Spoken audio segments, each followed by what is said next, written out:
So today I want to tell a similar story like I did last week about the time I was in North Korea, but this time I want to tell you the time I went to a more serious place, even more serious than Korea. And for Marines, that is Iwo Jima. Now, as a Marine, it's one of the most sacred places we can visit. Iwo Jima is a small island in the Pacific, and until World War II, it had little significance in the world. But being stationed in Okinawa, it was a short flight on a C-130, but getting there on the list was not easy. It was you had to know the right person to get you on that list to get there. This island holds a special place for Marines because it is where the famous picture of the flag being raised on Mount Suribachi was taken. And more importantly, it is where close to 70,000 Marines fought and close to 7,000 gave their lives in the name of freedom.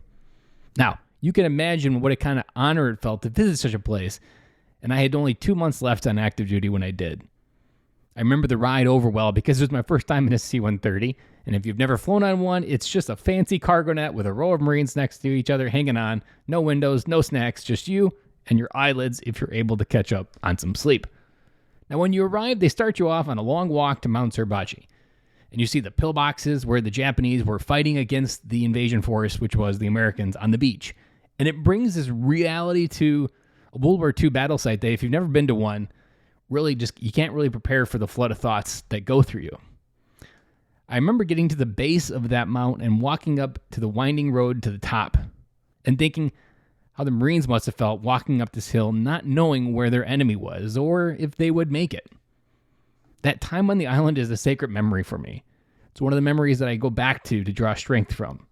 I think about it often from my journey and knowing my deeper connection to brotherhood and earning the title of United States Marine.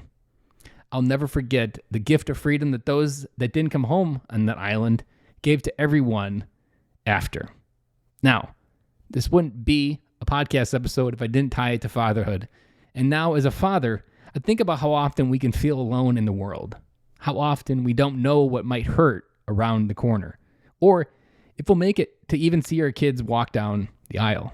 We never know tomorrow and what that's going to bring. And tomorrow is never guaranteed. All we get is today. I think about what it means to have brothers alongside you, fighting every day to keep your family safe. I think about how we lost this virtue along the way somehow. And now men, for the last 50 years, have been told you're supposed to do it alone. Keep your feelings on lockdown and dress up sadness with words like good and fine. I think about what we could fight for as a country when we came together. I think about how far we could go if we united ourselves in the pursuit to be good fathers, like we have in the quest to protect our freedom. Being a dad was never designed to be done in a vacuum. And like earning the title of becoming a Marine doesn't happen when you raise your right hand, becoming a dad isn't something that happens when your kids are born. Instead, it's something you become every day by surrounding yourself with people ahead of you, people behind you, and developing a never quit mindset because it's no longer just about you in this world. Becoming a dad is an invitation every day to become more and fight against the harm in this world to teach our kids where to find love, joy, and purpose in life. And just like the fury that Marines brought to Iwo Jima, we too as dads can break the cycle of generational trauma caused by dads that didn't know any better and didn't have the tools to do better and be an active role in our kids' lives every day. To do this, you first have to know what you're leaving behind, what you want to leave behind, the baggage that you no longer are going to say, this is not something we're going to pass on to our kids. And second, you need to know the kind of dad you want to become. A key component of becoming a good dad is understanding what traits do you want that dad to have. What description do you want your kids to use when they're 35 to describe what kind of dad that I have in my life? It takes intention. It takes intentional design of your thoughts, your actions, and more importantly, your priorities. I was recently thinking about an idea that if you want to show a man success, don't show me his pocketbook, don't show me his title, don't show me how far and what he's built. Show me the quality of relationships and his family. To me, those are the true test of what a man was able to do on this earth, because the relationships with your kids and what you can leave behind with them is the only true legacy that we have. Anything you do physically in this world does leave a lasting change.